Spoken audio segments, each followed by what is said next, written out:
পুরোটাই আর কলেজের ক্লাস করারও কোনো দরকার নেই। 2 বছর পরে যোগাযোগ করো, ডিগ্রি নাও, বাড়ি চলে যাও। কোনো চিন্তা নেই। There is no exam, no assignment, nothing. এখন আর যোগাযোগ করারই দরকার নেই। 2 বছর পরে আসো, ডিগ্রি নাও, বাড়ি চলে যাও। Is it going to create any stress for you or you will be comfortable?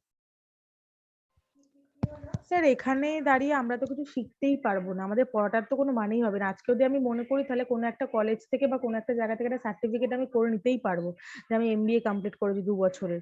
কিন্তু আমি যদি না শিখলাম, না বুঝলাম, কিছুই যদি না পড়াশোনা করলাম, তাহলে তো আমার পরবর্তীকালে ডিগ্রি নিয়ে শুধু আমার কোনো কাজে লাগবে না। আমি যদি কাজই রাইট, কিছু না জানি, কিছু নাই রাইট। আমার কাছে সেটার নলেজ কথা থাকে, এখানে তাই বলছি না? আর কি। মানে তার মানে যেরকম হাই প্রেশার মানে বলা হলো কালকেই এক্সাম বা দুদিন পরে অ্যাসাইনমেন্ট, পরশুদিন আর একটা প্রজেক্ট, এগুলো নিয়ে যখন ডিসকাশন হবে তখন ডেফিনেটলি একটা স্ট্রেস তৈরি হয়। আবার কিছু যদি একদম প্রেশার নাও থাকে, সেখান থেকেও কিন্তু স্ট্রেস তৈরি হয়। মানে ধরা যাক you are working in an organisation and there is no work, মানে অফিসে যাচ্ছ, 10 to 5 স্পেন্ড করছো, then you are coming back, that's it, you are not having any job. তখন তোমার কিন্তু that will also be creating a pressure, because you will be thinking that it can't go on for long term basis, এটা বেশি দিন কিন্তু চলতে পারে না, right? So that is another issue that will be created. So that means if there is low pressure, that is also creating stress. So that is the idea. এটা খুব common question এক্সামে আসে, what is the relationship between the pressure and the stress?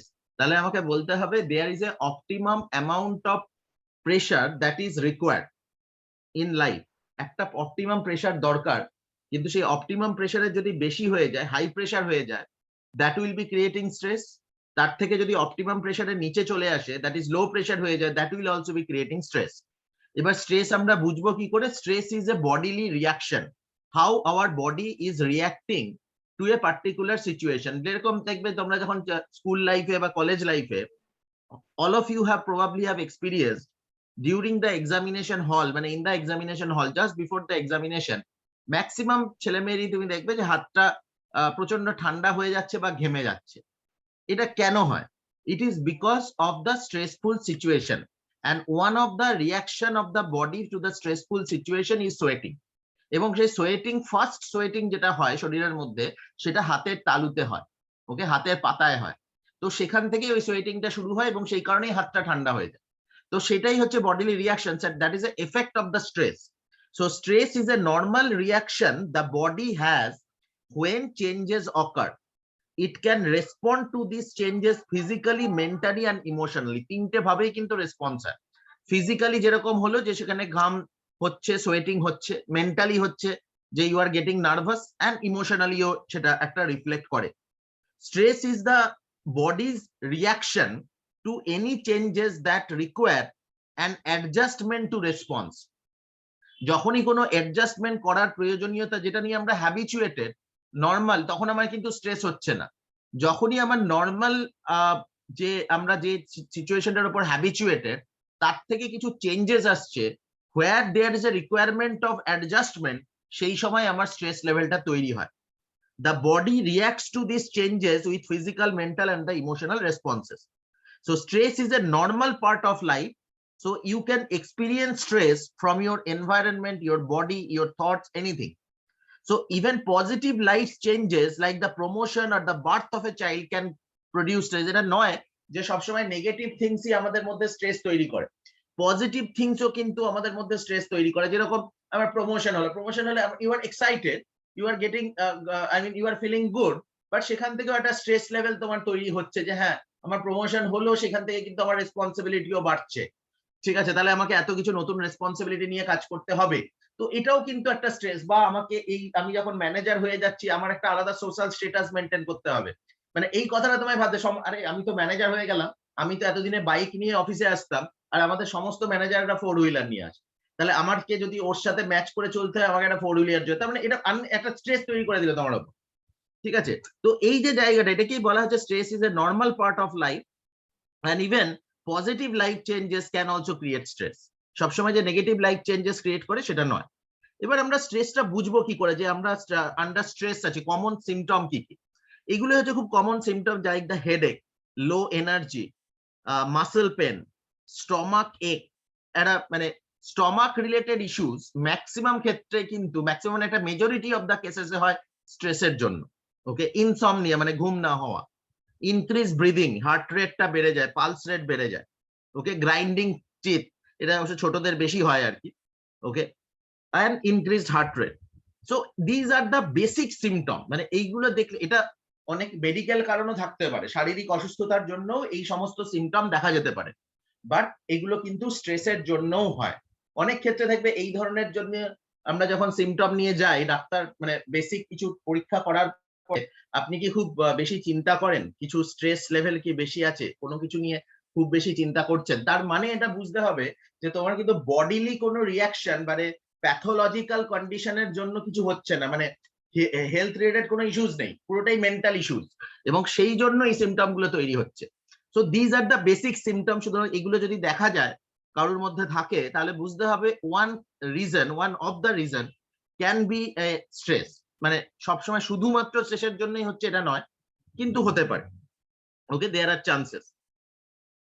এছাড়া আমাদের আর কি কি হতে পারে, problem in sleeping, racing heart, cold and sweaty পাম্প, যেটা অলরেডি ডিসকাস করলাম আমরা, tiredness, exhaustion, trembling, shaking, weight gain or loss, দুটোই হতে পারে। এবার ওয়েট গেইন অর লস কেন হয় সেটা আমরা একটু পরে ডিসকাস করছি। Upset stomach, diarrhoea. So these are the very very common symptom of stress. এইগুলো দেখলে আমাকে বুঝতে হবে যে there are chances that you are under stress. মানে অনেকে কিন্তু স্ট্রেসটা বোঝা মুশকিল, আমরা নর্মাল ডে টু ডে কাজে এত ব্যস্ত থাকি, আমরা হয়তো বুঝতে পারছি না we are A victim of stress, কিন্তু আমাদের এত কিছু ফিজিক্যাল প্রবলেম হচ্ছে, ওয়েট গেইন হয়ে যাচ্ছে, ওয়েট লস হয়ে যাচ্ছে, টায়ার্ডনেস হচ্ছে, হার্ট রেট বেড়ে যাচ্ছে, হাই ব্লাড প্রেশার হচ্ছে, তাহলে এগুলো হয়তো আমরা ভাবছি এটা নর্মাল বডিলি ইস্যুস, আমি ওষুধ খাচ্ছি, কিন্তু বেসিক্যালি ওটা হয়তো হতে পারে যে because of our high level of stress, if you can reduce the stress, তাহলে হয়তো এই প্রবলেম গুলো অনেকগুলোই সলভ হতে পারে, right? So that is the idea. এবার আমরা টিপস ফর রিডিউসিং স্ট্রেস, আমরা যদি স্ট্রেস কমাতে চাই, তাহলে বেসিক কিছু অ্যাক্টিভিটিস যদি আমরা করি, আমাদের যদি পজিটিভ অ্যাটিটিউড থাকে, আমরা যদি এটা বিশ্বাস করি that there are events you cannot control, all the things we cannot control in our life, the sooner we can realize that, the sooner we can reduce our level of stress, কারণ আমি সবকিছু control করতে পারবো না, not everything is in our hand. Okay, be assertive instead of aggressive, and assert your feelings, opinion and belief instead of becoming angry, defensive or passive. কাউকে কিছু যদি বলার থাকে, if you are clearly telling them instead of keeping that within ourselves and becoming angry and defensive, automatically that will create stress. ওর থেকে যাকে assertive হওয়া, যেটা বলার ইচ্ছা সেটা যদি বলে দেওয়া যায়, তাহলে অনেক কিন্তু বেটার হয় ব্যাপারটা। Learn and practise relaxation technique like meditation etcetera. Exercise regularly, your body can fight stress better when it is fit. তাহলে সেই জন্যই বলা হয় এক্সারসাইজ করা। এক্সারসাইজ করলে কি হয়, ফিজিক্যালি ফিট থাকলে অনেক ক্ষেত্রে স্ট্রেস লেভেলকে কোপ আপ করতে পারে। Eat healthy and well balanced meal, and learn manage your time more effectively. If you can manage time effectively, you can reduce a great amount of stress, right? So these are the some of the tips through which you can reduce the stress. Apart from that, these are the some point like the slow down, keep calm, be positive, take it easy, unplug, enjoy life, have fun, breathe, relax, go outside, smile, meditate. So these are the 12 techniques, basic technique. If you can use, you can actually reduce a good amount of stress. Okay, now the stress versus pressure, যেটা আমরা একটু আগে discuss করছিলাম, basically বলা হয় there is a certain amount of pressure in our life that is required. একটা pressure যদি না থাকে, তাহলে কিন্তু আমাদের পারফরমেন্স খারাপ হয়ে যায়। আর ঠিক আছে, না করলেও তো হবে, পড়ে কি লাভ, এক্সাম তো আর হচ্ছে না। কিন্তু যখনই আমি শুনবো এক্সাম হচ্ছে, কিছুটা তো আমাকে পড়তে হবে, রাইট? কিছু তো পড়তে হবে।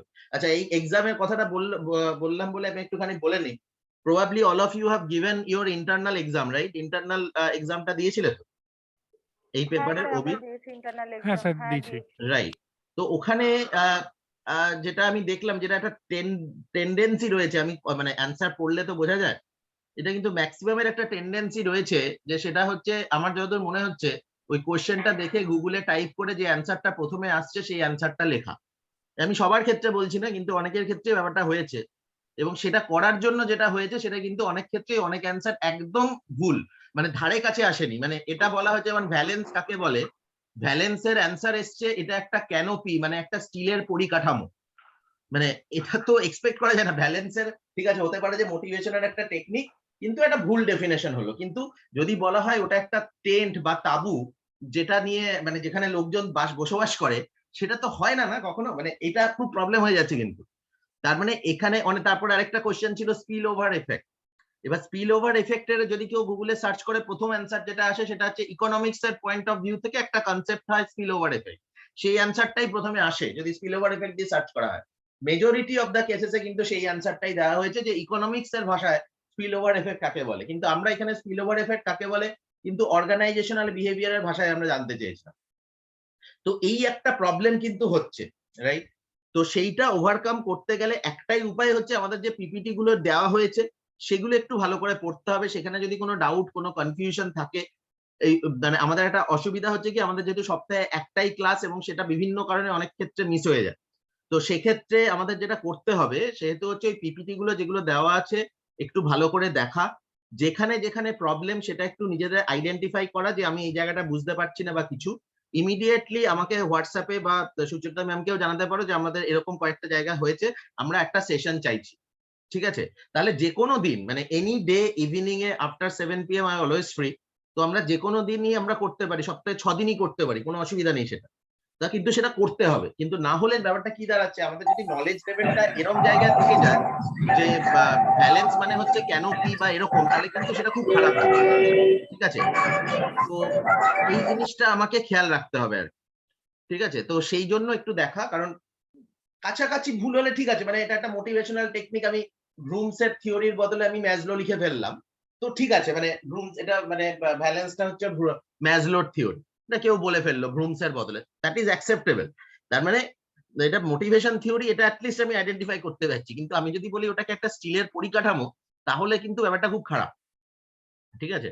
তো সেই জন্য পুরো জিনিসটা একবার ওই পিপিটি গুলো একটু ভালো করে দেখা, এবং আমরা তো চেষ্টা করবোই যে এর মধ্যেই পরপর কয়েকটা ক্লাস নিয়ে যাতে পুরো জিনিসটাকে আরেকবার রিক্যাপ করানো যায়, কিছু কোশ্চেন আনসারও আমি করিয়ে দেবো।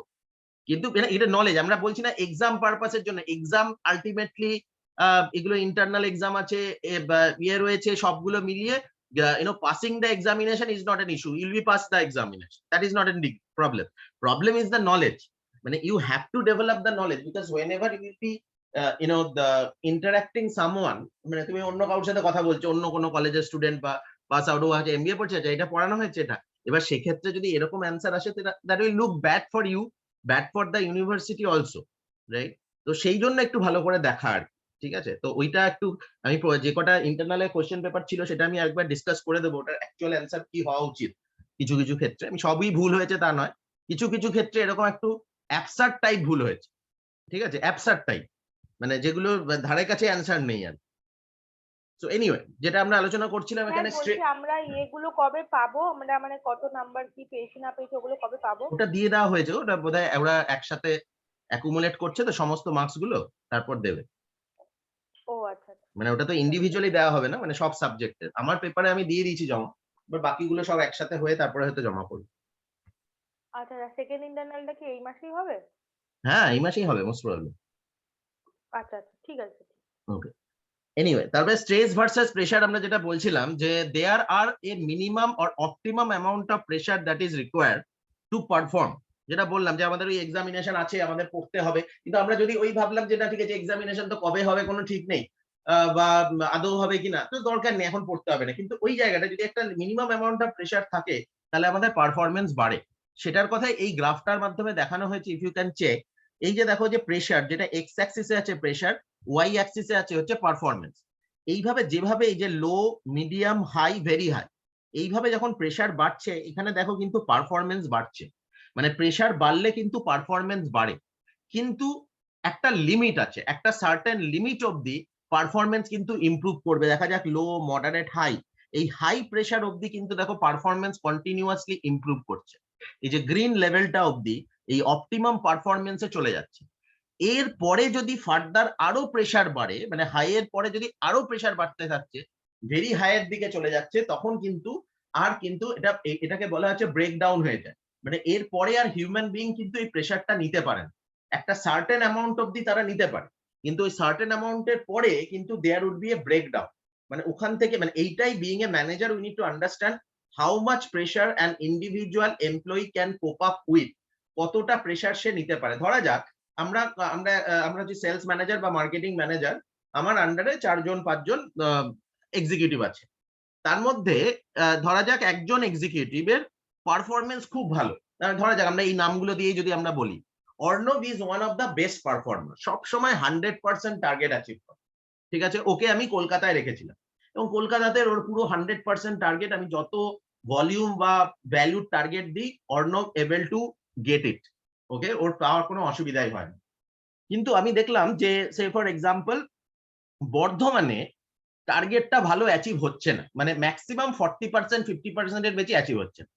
তখন আমি অর্ণবকে বললাম, একটা কাজ করো অর্ণব, তুমি কলকাতার সাথে না বর্ধমানটাও দেখো।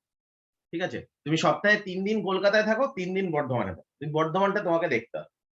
অর্ণব বললো ঠিক আছে। তো অর্ণব খুব ভালো পারফর্ম করছে, বর্ধমানে গেল, বর্ধমানে গিয়েও 100% করে, খুব ভালো পারফর্ম। বর্ধমানের টার্গেট যেটা 40% এর বেশি উঠতো না, এখন 100% অ্যাচিভমেন্ট অর্ণব যাওয়ার পর।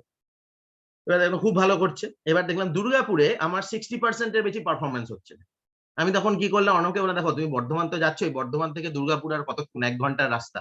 তুমি একটু না ওই ফার্স্ট হাফটা, ওই যে 3 দিন তুমি বর্ধমান যাচ্ছ, তার ফার্স্ট হাফটা তুমি বর্ধমান থাকো, সেকেন্ড হাফটা তুমি দুর্গাপুর চলে যাও, তাহলে তুমি ওটাকে হ্যান্ডেল করতে পারো। এবং সত্যি ওকে বর্ধমানে মানে দুর্গাপুরে গিয়ে ও 100% করে দিল, খুব ভালো পার। মানে এখনো 3টে, মানে কলকাতা সামলাচ্ছে, বর্ধমান সামলাচ্ছে, দুর্গাপুর সামলাচ্ছে, এবং 100% আছে। ওকে, এইটা করতে করতে আমরা দেখলাম এই বীরভূমে কিছু প্রবলেম হচ্ছে। এবার আমি বীরভূমে ওকে আমি দিলাম যে তুমি বীরভূমটাও দেখেন। ঠিক আছে, তোমার কোনো এখন তো বর্ধমান দুর্গাপুর তোমার কন্ট্রোলে চলে এসছে, তোমাকে ফিজিক্যালি ওখানে না থাকলেও হবে, তুমি ফিজিক্যালি বোলপুরে গিয়ে বসে থাকো, তুমি দিয়ে তুমি ইয়ে মার্কেটটা দেখে নাও, বীরভূম মার্কেটটা দেখে নাও। এইবার দেখতে পেলাম কি, বোলপুর মার্কেটে মানে ওখানে 4টে মার্কেট দেখছে, বোলপুর মার্কেটটা যখন আমি দিলাম, বোলপুর মার্কেটের পারফরমেন্স ছিল 70%, ওটা কমে হয়ে গেল 40%। কলকাতা, বর্ধমান, দুর্গাপুর যেটা 100% ছিল, সেগুলো 50% এর নিচে চলে এলো। আর তার মানে কি, অর্ণবের ওখান থেকে একটা ব্রেকডাউন হয়ে গেছে। ওই মানে ওটা ম্যাক্সিমাম স্ট্রেস লেভেল যতটা নিতে পারতো সেটা ওই দুর্গাপুর অব্দি ছিল, কিন্তু কোম্পানি আরো বেশি এক্সপেক্ট করছে ওর কাছ থেকে। তো সেই জন্য ওকে বলা হলো যে তুমি বীরভূমটাও নাও। ওটা ওখানে কিন্তু ওই লেভেলটা ক্রস করে যাওয়ার পর ওর এতটা ব্রেকডাউন হলো, পুরো পারফরমেন্সটা ডাউন হয়ে গেল। ওই জায়গাটাই হচ্ছে এটা যে এই অপটিমাম লেভেলের পর থেকে যদি প্রেসার আরো বেড়ে যায়, তখন কিন্তু ব্রেকডাউন হয়, এটাকে মানে এই টেকনিক্যাল ভাষায় বার্ন আউট বলা হয়, বার্ন আউট হয়ে যায়।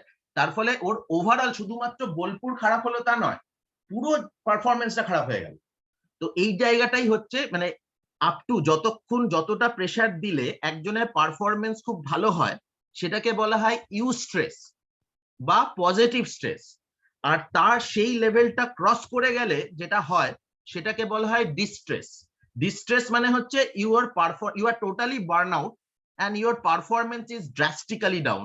সেটাই এখানে হয়, সেটাই হচ্ছে জায়গাটা। এটাই হচ্ছে relationship between pressure and performance. এটা খুব কমন কোশ্চেন আসতে পারে যে what is the relationship between the pressure and the performance. তাহলে আমরা বলবো এই গ্রাফটাই দেখাতে হবে। গ্রাফটা দেখিয়ে আমরা বলবো যে এটা মানে একটা মিনিমাম অপটিমাম অ্যামাউন্ট অফ প্রেশারের সবসময় আমাদের প্রয়োজন।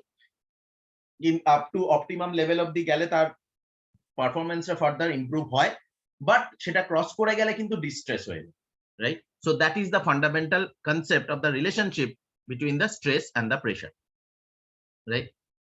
Any doubt anyone having? No, sir. No.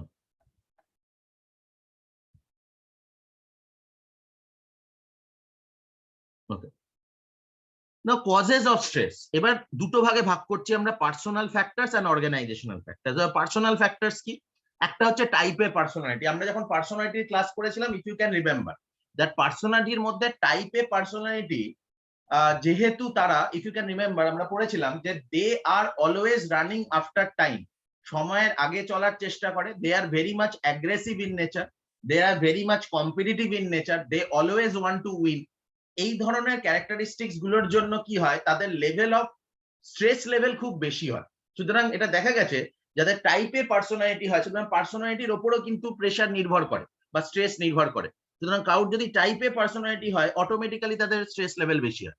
ওকে, নেক্সট ওয়ান হচ্ছে life changes and the life traumas. লাইফে যখন বিভিন্ন ধরনের চেঞ্জেস আসে বা শক আসে, সেটা কিন্তু একটা স্ট্রেস লেভেল তৈরি করে। সেগুলো কি হতে পারে? যেরকম the death of the loved ones, divorce, loss of job, increase in the financial obligation, getting married, moving to a new home, chronic illness or the injury, emotional problem like the depression, anxiety, anger, grief, guilt, etc., taking care of the elderly of the sick family member, okay, traumatic events such as the natural disaster, theft, etc. তাহলে এগুলো সবই না personal factor. এগুলো যদি মানুষের জীবনে হয় তাহলে কিন্তু এইগুলো মানে এই আননেসেসারি বা লাইফ চেঞ্জেস ইভেন্ট মানে যে ধরনের লাইফে আমরা চলছিলাম হঠাৎ করে সেটা চেঞ্জ হয়ে গেল বিভিন্ন কারণের জন্য। যে এটা এর জন্য হতে পারে, ডেথ হতে পারে, ডাইভোর্স হতে পারে, লস অফ জব হতে পারে, ইনক্রিজ ফাইন্যান্সিয়াল অব্লিগেশন হতে পারে। এই সমস্ত কারণের জন্য কিন্তু সেটা স্ট্রেসফুল সিচুয়েশন তৈরি করে। এই যে বলা হচ্ছে কোভিড-19 এর সময় মানুষ সমস্ত এমপ্লয়ীদের যদি আমরা এমপ্লয়ি স্পেসিফিকই কথা বলি, there is a huge amount of increase in the level of stress for the employees. এটা বড় পরিমাণে চেঞ্জেস এসছে। তার মূল কারণ হচ্ছে যেহেতু আমরা যে ধরনের লাইফস্টাইলে অভ্যস্ত ছিলাম সেটা হঠাৎ করে চেঞ্জেস হয়ে গেছে। ঠিক আছে, আনসার্টেনিটি এসছে অনেক ক্ষেত্রে, তো সেই কারণে অটোমেটিক্যালি স্ট্রেস লেভেল বেড়ে যাচ্ছে, রাইট? তো এইগুলো সবই হচ্ছে কিন্তু পার্সোনাল ফ্যাক্টরস। এইবার আমরা যদি দেখি যে কজেস অফ অর্গানাইজেশনাল ফ্যাক্টর, এবার অর্গানাইজেশনের দিক থেকে কিছু আমরা যেহেতু এটা অর্গানাইজেশনাল বিহেভিয়ার পড়ছি, সুতরাং আমাকে এটাও দেখতে হবে যে অর্গানাইজেশনাল পার্সপেক্টিভে কি কি ধরনের মানে হোয়াট আর দ্য ফ্যাক্টর স্ট্রেসারার, মানে স্ট্রেস যেগুলো তৈরি করে সেগুলোকে আমরা বলি স্ট্রেসারার।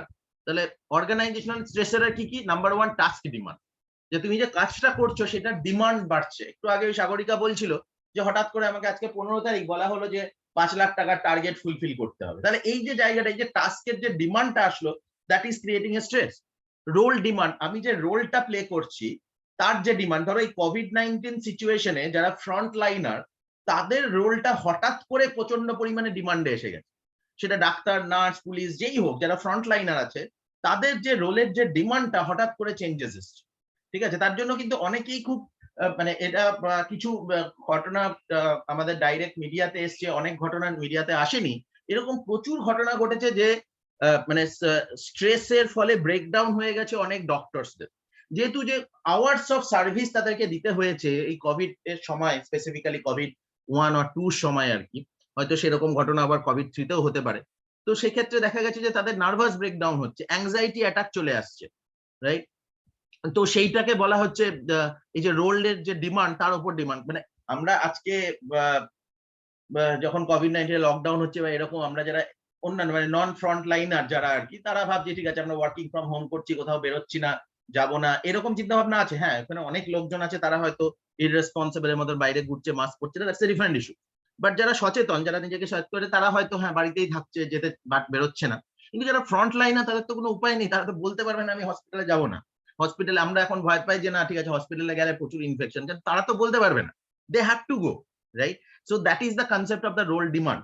ওকে, যেমন আমরা যদি আরেকটু ভাবে যে ট্রাফিক পুলিশে যারা চাকরি করে না, আমরা কি হয়েছে বৃষ্টি পড়ছে, প্রচুর জল জমে গেছে, এ হয়েছে, না ঠিক আছে আজকে আর বেরোবো না, ট্রাফিক পুলিশ তো বলতে পারবে না, তাকে বৃষ্টির মধ্যেই রাস্তায় দাঁড়িয়ে থাকতে হচ্ছে। তাহলে এইটা হচ্ছে রোল ডিমান্ড। তাহলে রোল ডিমান্ডের জন্য কিন্তু স্ট্রেস বাড়ে। নেক্সট ওয়ান হচ্ছে রোল ওভারলোড। মানে রোল ওভারলোড মানে হচ্ছে বেশি, মানে যতটা আমরা নিতে পারি, যে স্ট্রেসের ক্ষেত্রে যেটা আমরা পড়ছিলাম, মানে প্রেশারের যতটা লোড নেওয়া যায় তার থেকে যদি এক্সেস হয়ে যায়, মানে একটা সার্টেন লেভেল অবধি নেওয়া যায়, তার উপরে যদি চলে যায় তো অটোমেটিক্যালি তার স্ট্রেস লেভেল বেড়ে যাবে। That is called the role overload.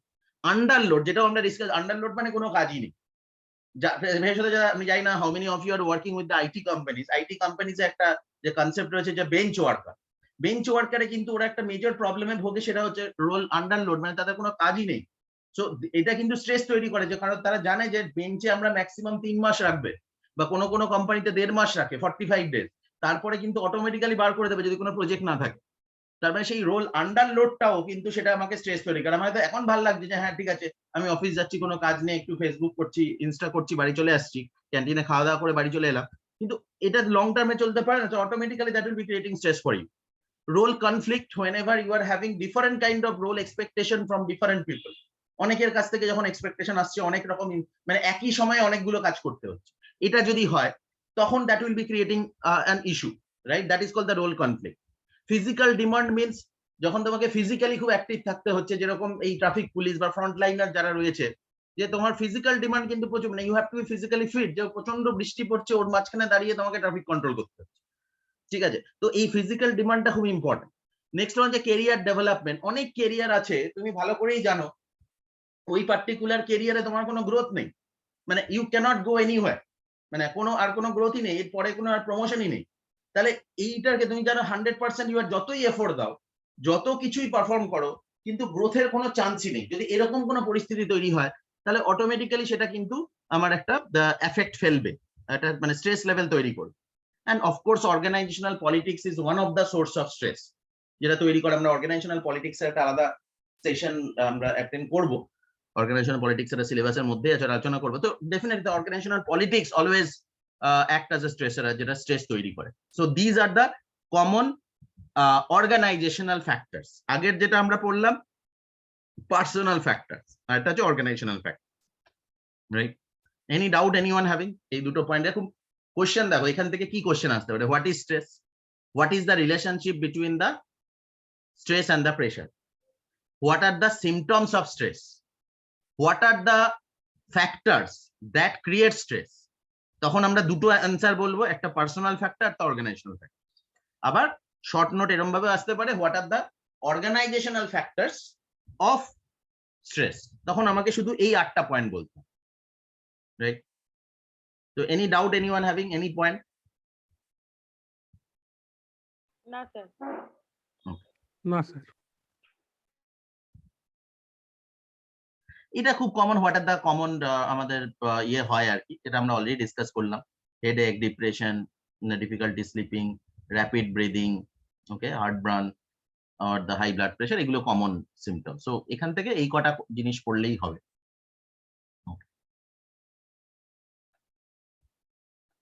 We are going to our next one.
Okay, so now we'll be discussing about the coerce, this power and politics in the organization. Now, power বলতে কি বোঝায়? What is power? Power হচ্ছে capacity of A to influence the behavior of B so that B act in accordance with A's wish. ঠিক আছে?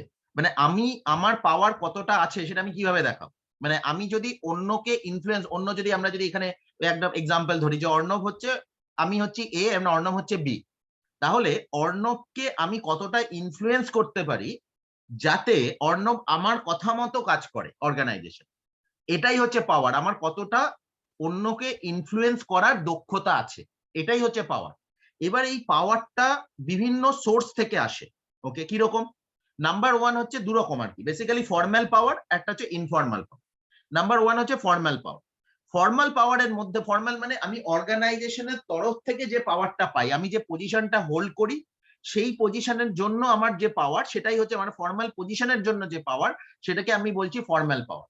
So formal পাওয়ারের মধ্যে number 1 হচ্ছে coercive পাওয়ার। Coercive পাওয়ার মানে হচ্ছে ভয় দেখানো, ভয় দেখিয়ে যে পাওয়ারটা সেটাকে বলা হয় হচ্ছে কোয়ারসিভ পাওয়ার। দেখো তুমি যদি এটা না করো তাহলে কিন্তু মানে I will take action against it, আমার হাতে কিন্তু এই জিনিসটা আছে, মানে I will ensure that you will be suspended, I will ensure that you will be transferred to a very remote position, remote area, এমন জায়গায় পানিশমেন্ট হবে জীবনে কোনোদিন কলকাতায় আসতে পারবে। ঠিক আছে, তো এই যে জায়গাটা এটাকে বলা হচ্ছে কোয়ারসিভ পাওয়ার, মানে ভয় দেয়, তাহলে ভাই তুমি আমার কথা শোনো তাহলে তুমি সব ঠিক থাকবে, নাহলে কিন্তু থাকবে না। এটা হচ্ছে কোয়ারসিভ পাওয়ার। নাম্বার 2 হচ্ছে রিওয়ার্ড পাওয়ার, জাস্ট অপোজিট। দেখো আমার হাতেই কিন্তু প্রমোশন, ঠিক আছে, মানে তুমি আমার কথা না শুনলে তোমাকে আমি কোথাও ট্রান্সফার করে দেবো বা সাসপেন্ড করে দেবো এসব কিচ্ছু বলছি না। না শুনলে প্রমোশন পাবে না, সিম্পল। করলে বা তুমি করলে প্রমোশন পাবে, না শুনলে পাবে না সেটা আমি বলছি না, আমি উল্টো বলছি দেখো করলে ভাই পাবে, মানে আমার কথা যদি শোনো, আমার কথা অনুযায়ী যদি কাজ করো প্রমোশন পাবে, আমার হাতে প্রমোশনটা আছে, that is call reward power. তাহলে কোয়ার্সিভ হচ্ছে ভয় দেখানো, ভাই এগুলো হবে না, সাসপেন্ড হবে, ট্রান্সফার হয়ে যাবে, প্রমোশন পাবে না, এসব বলছি। আর রিওয়ার্ড পাওয়ার মানে হচ্ছে আমার হাতে এই কতবার, দেখো ইনক্রিমেন্ট কার কতটা হবে পুরোটাই দেখো আমার হাতে, আমি যা লিখে দেবো তাই হবে। তার মানে তুমি যদি চাও আমি তোমার জন্য একটু ভালো রেকমেন্ডেশন দিয়ে বেশি টাকা ইনক্রিমেন্ট করাই, তাহলে কিন্তু তোমাকে আমার কথা মতো শুনতে হবে। তার মানে এই যে পাওয়ারটা আমি শো করছি, because of what, because of my reward power. তাহলে এই দুটো হচ্ছে ফর্মাল পাওয়ারের মধ্যে চলছে, যেটা তোমার পজিশনের জন্য, যে অর্গানাইজেশনে তুমি কাজ করছো তার যে পজিশন, তার যে ক্ষমতা, লিগালি যে ক্ষমতাটা আসছে সেটাকে বলছে রিওয়ার্ড। নেক্সট ওয়ান হচ্ছে লেজিটিমেট পাওয়ার। লেজিটিমেট পাওয়ার হচ্ছে একদম লিগাল পাওয়ার, মানে you are holding a, you are a gazetted officer. ধরো একটা গেজেটেড অফিসার, গেজেটেড অফিসার হলেই certain legal power you will be getting. ঠিক আছে, যে এই পাওয়ারটা তোমার মধ্যে অটোমেটিক্যালি আসবে, যে ফাইন্যান্সিয়াল পাওয়ার হতে পারে, রিওয়ার্ড পাওয়ার, অনেক কিছু আসতে পারে, যে কোথায় কত টাকা স্যাংশন করবে, কি করবে, এগুলো পুরোটাই তোমার হাতে রয়েছে। তার মানে সেইটাকে আমরা তখন বলছি লেজিটিমেট পাওয়ার, মানে লেজিটিমেট মানে আইনগত, আইনগতভাবে তোমার কাছে যে পাওয়ারটা আছে, তো সেই that is the fundamental concept of the legitimate power. So under formal power there are three concepts: coercive power, reward power and legitimate power. Okay, formal. Next one হচ্ছে ইনফর্মাল পাওয়ার। ইনফর্মাল পাওয়ার কি? ইনফর্মাল পাওয়ারের মধ্যে রয়েছে expert পাওয়ার। Expert পাওয়ারটা কি? Expert power হচ্ছে if you have certain kind of expertise for which everybody is depending on you, that yes you are a expert in this, মানে এটা তোমার কাছ থেকে রেফারেন্স নেওয়া ছাড়া আর কোনো বা সাজেশন নেওয়া ছাড়া কোনো উপায় নেই, you are one of the expert. So তখন if you are, you know that everybody depending on you because of some expertise, it may be the technical expertise, it may be some skill expertise, it may be some intellectual expertise, anything, অনেক কিছু হতে পারে, কিন্তু সেইটার জন্য লোকে তোমার কাছে আসছে because you are an expert in this. So এইটার জন্য এটা কিন্তু কোনো পজিশনের উপর ডিপেন্ড করছে না, you individually enjoy this power because of your expertise in that particular field. So that is the concept of the expert power.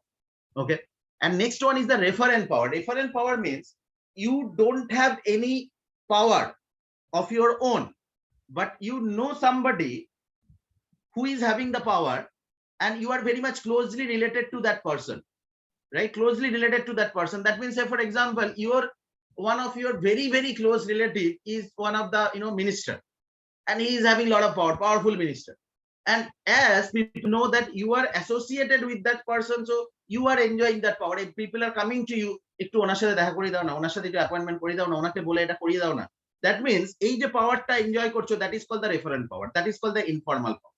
ঠিক আছে, এটা কিন্তু কোনো অর্গানাইজেশনে থাকার জন্য, পজিশনের জন্য ফর্মালি তোমার কাছে আসছে, it is informally you are getting that particular power, so that is called the referent power. So these are the 5 different kind of power sources in the organization, that is divided into 2 parts, that is called formal power and the informal power. Right, are you getting the point? হ্যাঁ sir, বুঝতে পারছি। হ্যাঁ sir. Okay.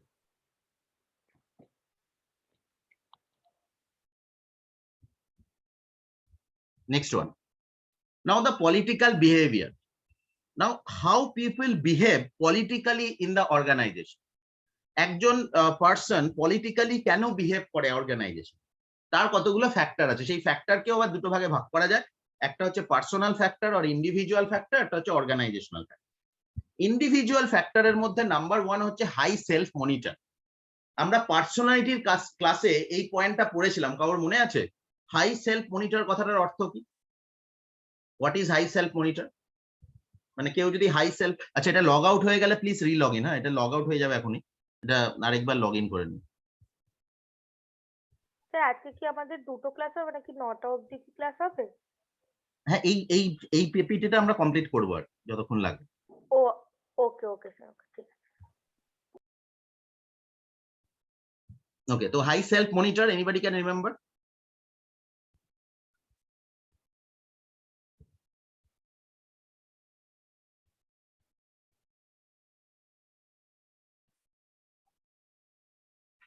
High self monitor